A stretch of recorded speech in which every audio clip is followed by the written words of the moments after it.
होली की आत्मा।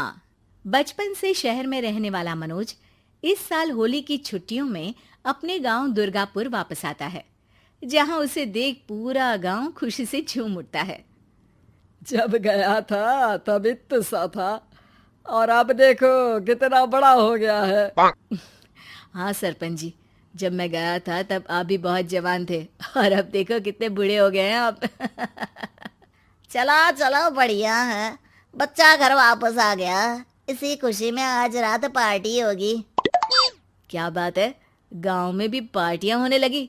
वैसे अगर पार्टी की बात है तो आज क्यों सीधा होली पार्टी करते हैं। होली पार्टी की बात सुन चहल पहल में अचानक सन्नाटा छा जाता है, जिसे देख मनोज को कुछ अजीब लगता है। लेकिन तभी सरपंच बात पलट देता है।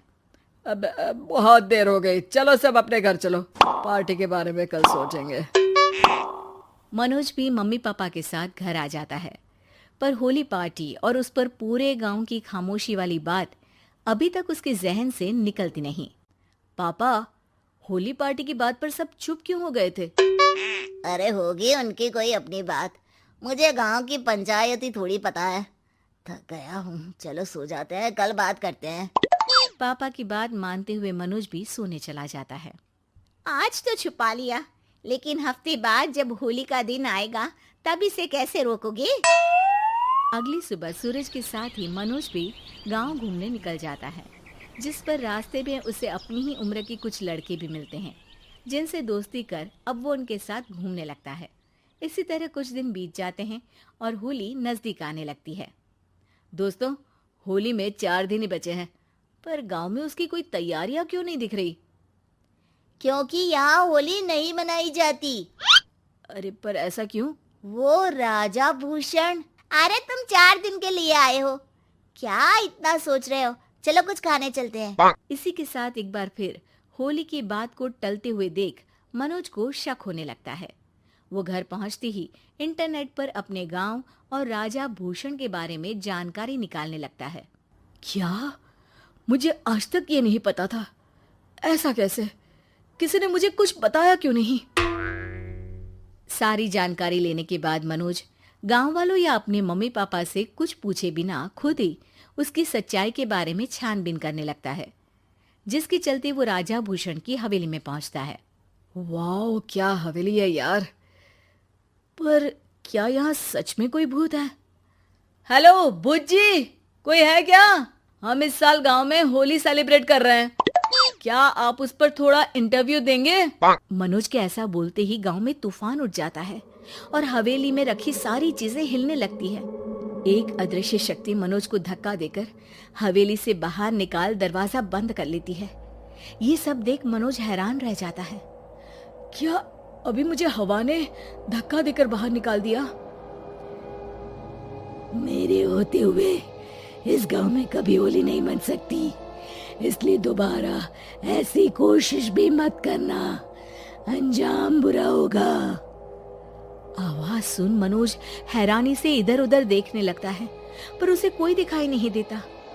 वो गांव वापस आ जाता है, जहां तूफान की वजह से सब कुछ तहस महस हो चुका होता है। आखिर ये तूफान आया कैसे? ना ऐसा कोई मौसम था और ना ही हमने होली का त्योहार मनाने की बात की थी। सरपंच की बात पर कोई रिएक्शन दिए बिना मनोज चुपचाप अपने घर चला जाता है। इस तरह देखते ही देखते होली का दिन भी आ जाता है और मनोज रंग लेकर गांव में निकल जाता है, लेकिन गांव पूरी तरह खाली होता है। अरे त्योहार का दिन है, धूमधाम की जगह मातम क्यों मनाया हुआ है? मनोज की आवाज सुन सब अपने घर की खिड़कियां खोल के घर के अंदर से ही उसे वापस जाने के लिए कहने लगते हैं, पर वो किसी की नहीं सुनता। तुझे पहले भी समझाया था, अगर होली खेलने की कोशिश भी की तो अच्छा नहीं होगा। अरे बात मान लो बेटा, तुम्हें सच नहीं पता। मुझे सब पता है। सालों पहले इस राजा ने एक अंधविश्वास फैलाया और आप लोग आज तक उसे मानते आ रहे हो। अरे बेटा, जब तुम पैदा भी नहीं हुए थे उससे भी बहुत पहले से इस गांव पर होली का श्राप है। अगर गांव में होली का त्योहार मनाया जाता है तो प्रलय आना पक्की बात होती है। राजा भूषण इस सब में नहीं मानते थे और त्योहार मनाने लगे, जिसके चलते होली वाले ही दिन पहले उनके बेटे की और फिर उनकी मृत्यु हो गई। तभी से गांव की रक्षा के लिए उनकी आत्मा उस हवेली में रह रही है। सबकी बातें सुन मनोज उलझन में पड़ जाता है। सोचना भी मत मनोज, अगर तुमने इस परंपरा को तोड़ने की कोशिश भी की तो उसका परिणाम इस गांव और गांव के लोगों के लिए अच्छा नहीं होगा। मुझे भी यकीन नहीं हो रहा कि आप लोग एक बेतुकी बात को मानकर सालों से रंगों के त्योहार को मातम की तरह मनाते आ रहे हो। मनोज किसी की कोई बात ना मानते हुए पूरे गांव में रंग बिखेर देता है, जिसके तुरंत बाद वहां तूफान के साथ बिजलियां गरजने लगती है। अचानक मौसम में ऐसा बदलाव देख जहां मनोज कंफ्यूजन में आ जाता है, वहीं गांव वाले डर से सहम जाते हैं।